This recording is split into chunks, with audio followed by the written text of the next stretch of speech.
అక్కడ కథం పడతారు. ఇవాళ 10 ఏళ్ళైనా అధ్యక్ష, నేను మిమ్మల్ని ఒకటే మాట్లాడగదలుచుకున్నా. ఏమన్యాయం చేసినాం అధ్యక్ష? పాలమూరులో మేము చంద్రశేఖరరావుకి ఏమన్యాయం చేసినాం? ఏం చేసినాం? 2009లో కరీంనగర్ జిల్లాలో అక్కడ ఓడగొడతారని భయపడి పాలమూరు జిల్లాకు వలస వస్తే, వలసలు పోయే పాలమూరు జిల్లా ప్రజలు గుండెలు పెట్టి చూసుకొని భుజాల మీద మోసి పార్లమెంటుకు పంపిస్తే, పార్లమెంటుకు పోయి ఇవాళ తెలంగాణ రాష్ట్రం వచ్చినాక మొట్టమొదట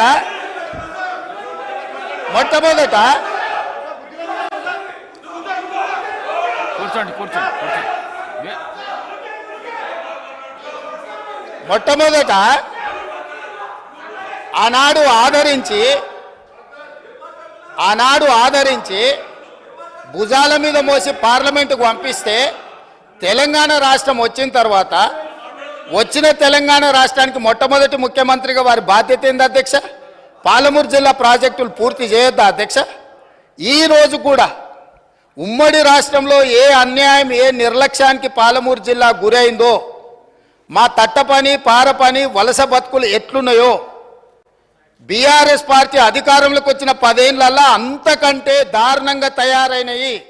ఇవాళ 10 ఏళ్ల తెలంగాణ రాష్ట్రంలో కూడా అదే కల్వకుర్తి, భీమా, నెట్టంపాడు, కోయిల్సాగరు, పాలమూరు, రంగారెడ్డి, ఎత్తిపోతల, సంగంబండ, రాజోలి బండ, జూరాల, ఏ ప్రాజెక్టు కూడా ఈ 10 సంవత్సరాలలో దాదాపుగా 17.5 లక్షల కోట్లు అప్పులు లెక్కలైతే 20 లక్షల పైన కోట్ల రూపాయలు ఖర్చు పెట్టినా మా పాలమూరు జిల్లా ప్రాజెక్టులు పూర్తి కాకపోవడానికి వీళ్ళ దుర్మార్గం కారణం కాదా?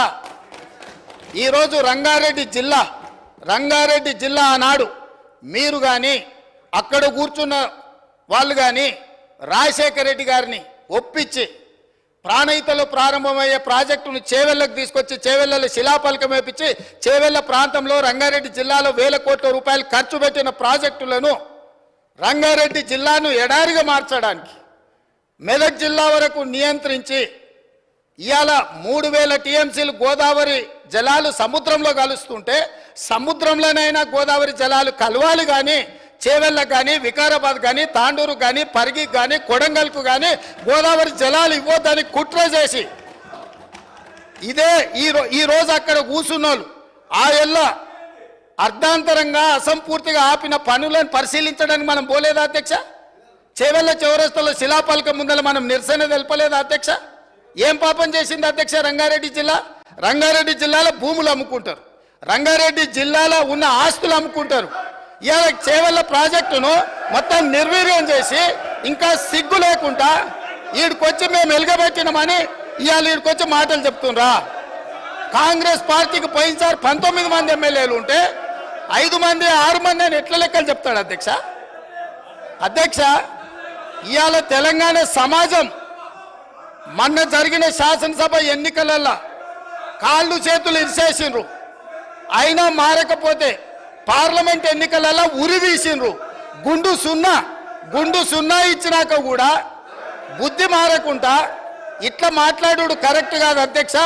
విద్యుత్తు మీద కూడా నేను మా మంత్రివర్యులు చెప్తారు, విద్యుత్తులో కేంద్ర ప్రభుత్వాన్ని మేము ఏదో పోరాటాలు చేసినామని తప్పుడు ఒప్పందాలు